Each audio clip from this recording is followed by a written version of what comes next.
Direk, sandali lang po. I'm a content creator sa Facebook po. Only devoted to Miss Nora Honor. Okay. So, Noranian po.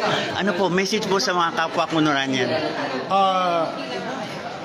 Para sa akin, she is more than a national artist. Because a national artist is a national treasure.